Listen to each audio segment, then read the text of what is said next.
Ya, virus corona atau coronavirus yang menjelma menjadi krisis soal ekonomi memaksa masyarakat untuk hidup prihatin. Dikala jutaan orang harus di rumah saja, aktivitas dan juga mobilitas mampet, maka roda ekonomi tidak akan berputar kencang. Alhasil, ekonomi dipaksa bergerak di bawah kapasitasnya yang membuat kebutuhan akan tenaga kerja semakin berkurang. Namun kabar baik, sepertinya masyarakat Indonesia mulai optimistis memandang prospek perekonomian di tahun 2021 ini. Slowly but sure, masyarakat mulai kembali doyan berbelanja, tanda bahwa keyakinan akan adanya harapan perekonomian yang lebih baik. Selengkapnya saya ulas untuk Anda pada pagi hari ini di Belanja Lagi, Pamit Resesi. Ya, pertama untuk melihat salah satu indikator bagaimana pandemi ini berdampak pada ekonomi dan juga daya beli kita masyarakat Indonesia, kita akan lihat terlebih dahulu ini adalah data yang dirilis oleh Badan Pusat Statistik yang mencatat saat ini terdapat 29,12 juta orang penduduk usia kerja yang mengalami dampak pandemi virus corona per Agustus 2020. Dan lebih rincinya kita lihat terkait dengan pandemi ini, selama pandemi ini ada di Indonesia, selebihnya ada lebih kurang 2,56 juta orang yang terpaksa menjadi pengangguran akibat di PHK. Lalu kemudian kita lihat ada 0,76 juta orang yang menjadi bukan angkatan kerja dan 1,77 juta orang tidak bekerja sementara. Karena kita ketahui ada beberapa perusahaan yang ini merumahkan sementara begitu ya karyawan-karyawan mereka di tengah pandemi ini. Lalu kemudian kita lihat yang terbesar di sini 24,03 juta orang mengalami yang namanya pengurangan dari jam kerja yang pastinya ini juga membuat pendapatan atau penghasilan mereka menjadi berkurang. Namun seperti saya katakan di awal, ada perbaikan dari sisi belanja karena kita ketahui 60% dari ekonomi kita ini digerakkan oleh konsumsi kita warga plus 62. Nah, seperti apa perbaikan ini? Kita lihat datanya di slide berikutnya. Ya, memasuki tahun 2021 sepertinya situasi mulai berbalik. Karena kalau kita lihat dalam 2 bulan pertama di 2021, konsumen terus mengurangi porsi pendapatan untuk menabung. Sebaliknya, porsi pendapatan yang dipakai untuk jajan, belanja alias konsumsi ini semakin tinggi. Kita lihat angkanya, pada Februari 2021 tahun ini porsinya ini menjadi lebih baik kalau kita lihat begitu ya, menjadi 73,5% atau angka konsumsi ini menjadi yang tertinggi sejak setidaknya tahun 2012 lalu. Dan kita lihat, kita ketahui di tengah pandemi banyak sekali masyarakat yang akhirnya karena penghasilannya terdampak, daya beli juga menurun begitu ya. Ini membuat mereka tidak melakukan yang namanya konsumsi atau karena memang daya belinya berkurang di sini. Kita lihat untuk selama pandemi ini begitu ya, di Agustus 2020 kita lihat datanya bahwa angkanya ini berada di bawah 70%, yakni di 67,35%.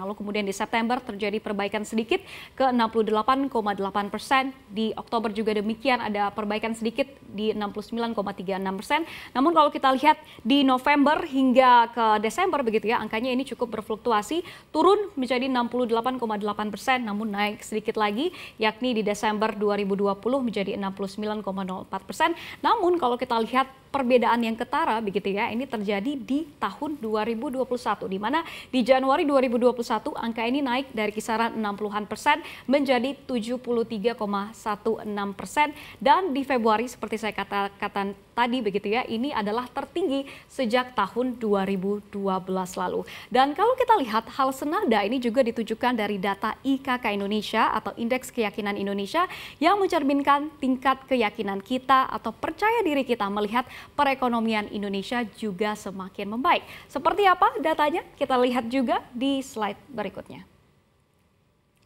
Ya, berikut kami paparkan untuk Anda, ini adalah data dari Indeks Keyakinan Konsumen. Kami mengambil data dari Agustus tahun 2020 di tengah pandemi virus corona begitu ya. Untuk informasi sebagai Anda juga, IKK ini menggunakan titik 100 sebagai titik mula. Kalau masih di bawah 100 ini artinya maka konsumen belum percaya diri dalam menghadapi situasi ekonomi. Dan kalau angka ini berada di atas 100 maka konsumen percaya diri memandang perekonomian. Kita lihat datanya begitu ya, sepanjang pandemi angka ini selalu berada di bawah titik 100. Artinya masyarakat tidak percaya diri. Kita lihat untuk di Agustus angka ini berada di 86,9, lalu kemudian semakin turun begitu ya. Di September turun, lalu kemudian Oktober ini merupakan titik terendahnya dalam setahun terakhir, yakni di 79.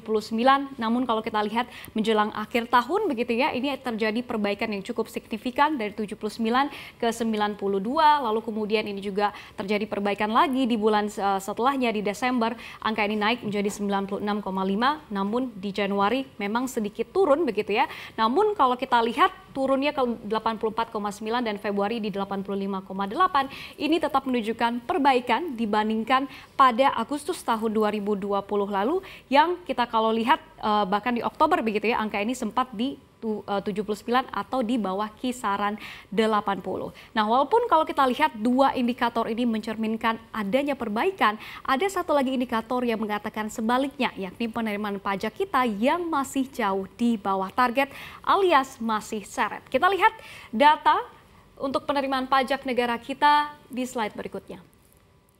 Ya, setoran pajak menggambarkan situasi ekonomi karena pajak dibayarkan atas aktivitas ekonomi seperti transaksi atau nilai tambah. Jadi kalau setoran pajak seret ini bisa dikatakan bahwa situasi ekonomi sedang lesu. Dan yang sedang terjadi di Indonesia saat ini kalau kita lihat datanya begitu ya, sampai Januari 2021 penerimaan pajak kita masih saja mampet. Kita lihat untuk datanya akhir Januari 2021 penerimaan pajak ini tercatat sebesar 68,5 triliun rupiah atau angka ini masih 5,6% dari target APBN dan kalau kita lihat adalah minus 15,3% secara year on year dibandingkan realisasi di Januari 2020. Dan kalau kita lihat dari jenis pajaknya, seluruhnya ini membukukan yang namanya kontraksi atau pertumbuhan negatif. Paling dalam ini dialami oleh pajak penghasilan atau PPh badan yang mencapai kalau kita lihat penurunannya secara year on year begitu ya di atas 50%. Minus 54,44% dibandingkan periode yang sama di tahun 2020 lalu begitu ya. Jadi ini menunjukkan bahwa pandemi COVID-19 atau coronavirus disease ini memang masih menjadi momok bagi perekonomian. Meski sejatinya pandemi adalah masalah kesehatan, tetapi dampak ekonominya sangat luar biasa sekali. Dan ini tercermin dari status negara yang masih dalam resesi yang masih disandang oleh negara kita Indonesia saat ini. Nah, seperti apa pertumbuhan ekonomi untuk kuartal pertama 2021 yang akan menjadi penanda apakah status resesi ini akan berakhir atau berlanjut. Kita lihat beberapa proyeksi begitu ya. Pertama kita lihat dari Menko Perekonomian kita yaitu Erlangga Hartarto yang sepertinya optimistis bahwa kuartal 1 ini akan terjadi yang namanya pertumbuhan dari ekonomi kita di mana Menko Perekonomian kita memproyeksikan untuk kuartal 1 tahun 2021 ini pertumbuhan ekonomi kita ini akan positif yakni di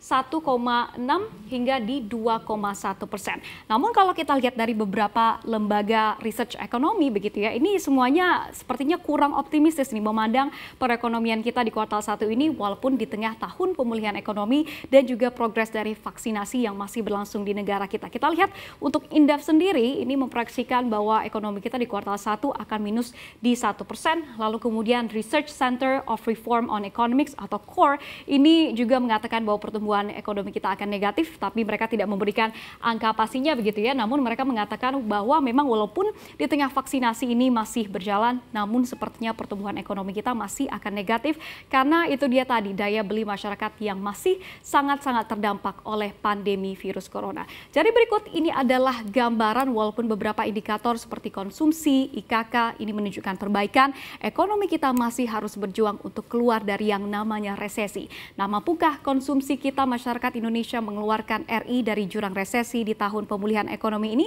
Kita nantikan bersama.